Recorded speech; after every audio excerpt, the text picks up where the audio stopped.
Day 1162 of the Ukrainian War Map, also known as the Russo-Ukrainian War. Juzzie here, and today is another update as I take a simplified and down-to-earth approach to some of the most important happenings on the ground in Ukraine. So starting off, we'll take a look at those Russian losses, as currently Russia sits on more than 951,000 military personnel losses, representing an additional 1,100 in the past day.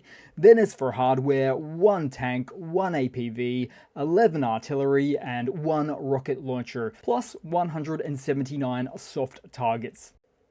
Very few armoured vehicles to speak of today, just before a large list of international leaders are expected to grace Moscow with their attendance in this year's May 9th military parade in the Red Square. Something that Russia is said to be gearing up for to put on a real show this year, that is to say, more than 1 tank. But how does this relate to today's stats? Well, it almost leaves one feeling like Russia's armed forces have to choose between resource extraction as a means for prepping a 45-minute military parade as an alternative to using their equipment in the SMO. It's a loose connection, fair enough, but surely exists at some level still. Then headed into the map, as Ukraine has struck deep into Russian territory, into the Murom instrument building plant in the Vladimir Oblast, approximately 300 kilometers east of Moscow and some 700 kilometers from Ukraine. The facility, known locally as the Powder Factory, is a critical component of Russia's military-industrial complex, producing ignition devices for ammunition and other components. According to a source from the SBU, Ukraine's security service, the drone strike ignited a fire spanning 720 square meters and damaged 2 buildings, including a storage facility. Governor Alexander Avdiv of the Vladimir region confirmed the incident and did in fact refer to drone activity as being the cause. Now, due to some unquestionably gaping wide open holes in Russian airspace, Ukraine appears to be picking back up where it left off on conducting precision strikes deep within Russian territory, challenging the Kremlin's sense of security far from the front lines. It should also be noted here that the Murom plant's inclusion on an international sanctions list due to the SMO does go a long way to highlight its strategic importance to Russia's military efforts as well. Then headed across to Rilsk of the Kursk region. And for the type of explosion you don't see every day, containing splashes of blue sparks. Not a lot is known so far on the event, but the flames and sparks colors suggest metals like copper and aluminum, common in military equipment, or resulting from an infrastructure site like that of power lines or transformers. Now moving across to Volgograd, or should we say Stalingrad, as Putin has signed a decree granting the Volgograd International Airport as the international historical name of Stalingrad. Now, Volgograd, once known as Stalingrad, went through a process of de-Stalinization in the 1960s, aimed to erase Stalin's legacy due to his brutal policies, including purges and famines, and the general living under horrendous conditions. But now, Russia appears to be reinvigorating the ghost of its past, rewinding the clock, reviving the name, and devolving back into the nostalgia of the old ways. Not a fantastic direction to head in. Then on the map, and back to Kursk for a moment, where a tidy little propaganda reel just dropped. North Korean soldiers filmed at one of the regional bases, capturing themselves in crisp uniforms, mid-training, and lounging in spotless quarters. What was once denied on Russia's use of DPRK soldiers is now flat out paraded around. But the real brain twist hits when North Korean Lieutenant General Pak Young-il steps in. He calls his soldiers' involvement in the SMO as a new chapter in the DPRK-Russia combat partnership, and even goes as far as to frame the so-called liberation of Kursk as, quote, a victory over justice and pure evil. Gee, how do you respond to something like that? If someone is cheering alongside North Korea and calling that justice against pure evil, then somewhere along the line, the compass flipped completely upside down. Then headed close enough by on the map, straight to Kupyansk in the northeastern sector. Now seeing occasional high temperatures of 24 degrees Celsius or 75 degrees Fahrenheit, but by no means a beautiful day for some, because due to the combat work of UAV operators of the Nebezhnya Mara unit from the AFU's 43rd Mechanized Brigade, alongside use of cluster munition shells, a Russian attack light on armor, heavier on infantry, was devastatingly repelled in the region. Infantrymen who could flee were seen running away from their damaged vehicles. And it all somehow acts as a reminder of the AFU's drone rankings coming in every month, with, for example, a very neck-and-neck race of friendly competition between the Lazar group and the Birds of Magyar unit in the top 2 division placements, with points awarded per month based on successful strikes on enemy targets. Collectively, all units are pushing a staggeringly whopping 70 to 80,000 hits per month. And given that this is a competition, they have to submit the visual proof for it as well.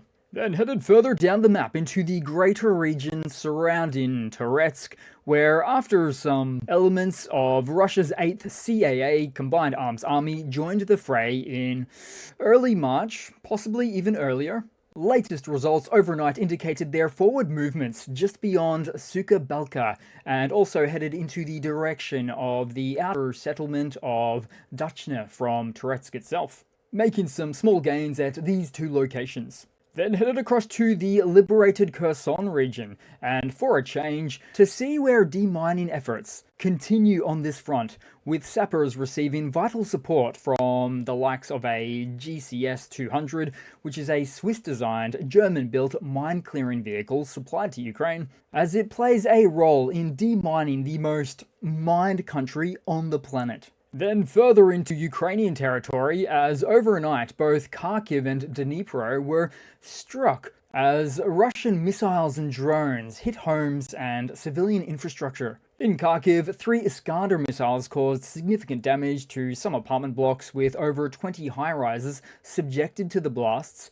And all of this as the Kremlin calls for an early May ceasefire, alongside their constant rhetoric of looking for peace. It makes little sense. Then headed further afield on the map today, Russia reportedly is expanding its military infrastructure along the Finnish border, stockpiling tanks for what's perceived to be a potential future aggression against a NATO member. It's also known that Russian authorities are also reviving the national security strategy to reflect President Putin's broader territorial ambitions in Europe, justifying outgoing efforts to prepare for conflict, as opposed to any means to de-escalate tensions internationally. Now headed across to some news to Washington, where the clock is ticking on diplomacy. US Secretary of State Marco Rubio has issued a sharp ultimatum: if neither Moscow or Kyiv puts forward peace proposals soon, the US will exit talks altogether. The window for progress is narrowing,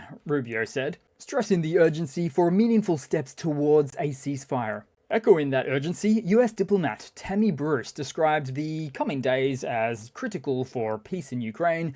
She threw support behind Ukrainian official Andrei Sybiha's call for an immediate truce, questioning Putin's offer of a May 8th to May 10th ceasefire.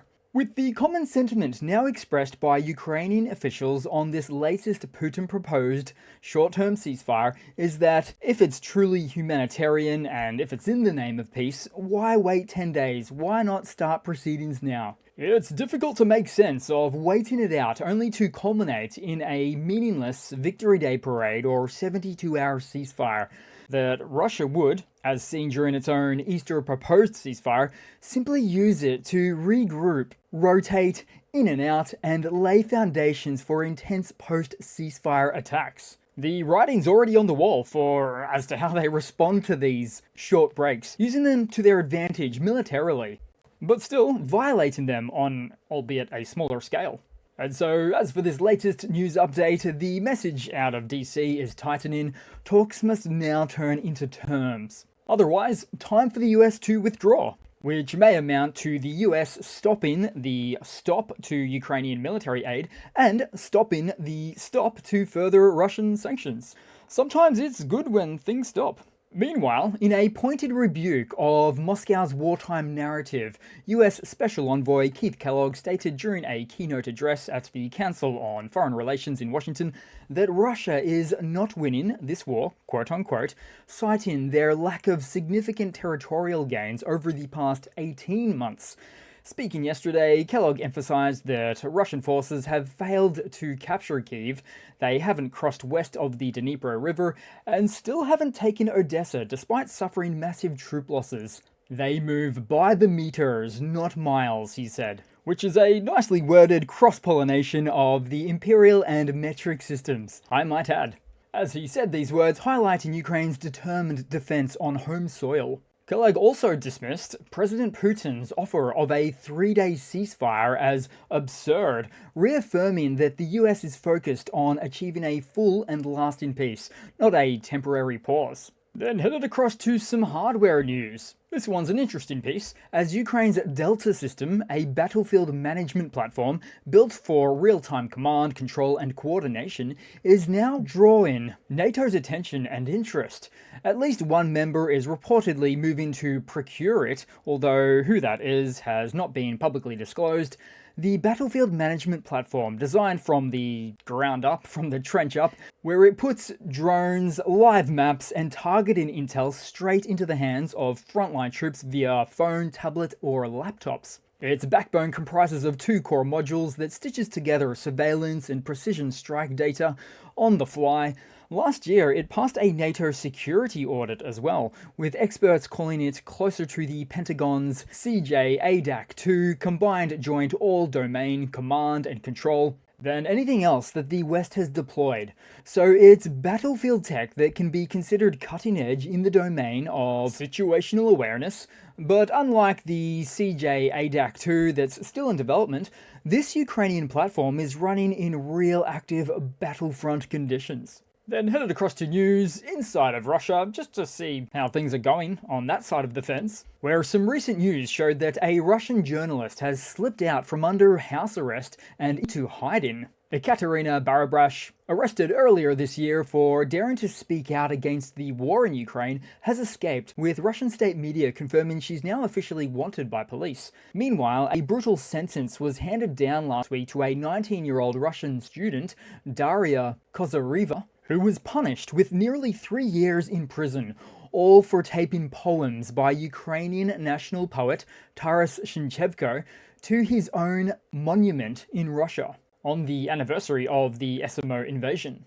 In her final statement to the court, Daria didn't back down, claiming Ukrainian land still to be occupied by Russia, and that Moscow has not managed to conquer Ukraine. And so there we have it, another example of an oppressive regime, not just internationally but domestically, the country that jails its poets and hunts its journalists, and still dares to proclaim it wants peace.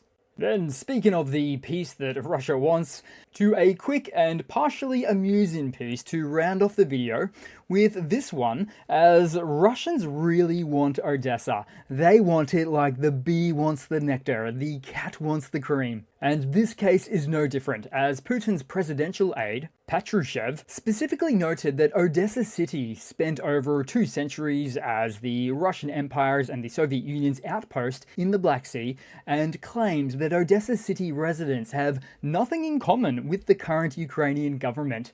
Yeah, well, tell that to the residents of Odessa. It's a wonder how much authority that Patrushev can speak on of the matter, being so far away in the halls of the Kremlin dynasty, and where Patrushev was also reported to be discussing plans to take Odessa through referendum. Fancy that, performing the most illegitimate of referendums from afar and during time of war, surely amounting to a landslide victory for Russian annexation. followed by writing Odessa into their constitution, just like the rest. For what once seemed so far-fetched is oddly now a possibility. But Patrushev's eyes are far bigger than his stomach, because Odessa is really considered a bridge too far for the Russian army, especially given those bridges are no longer stable, active, or even exist across the Dnieper River. Not to mention there's 2 additional Ukrainian regions to pass to get to it. Good luck with that. So that's it for today, guys. Thanks again for watching. Please continue to like, comment, subscribe if not already, and I really always do appreciate that. Thanks for those that have already subscribed and stuck around, and I do hope to see all of you guys there in the next one. Cheers!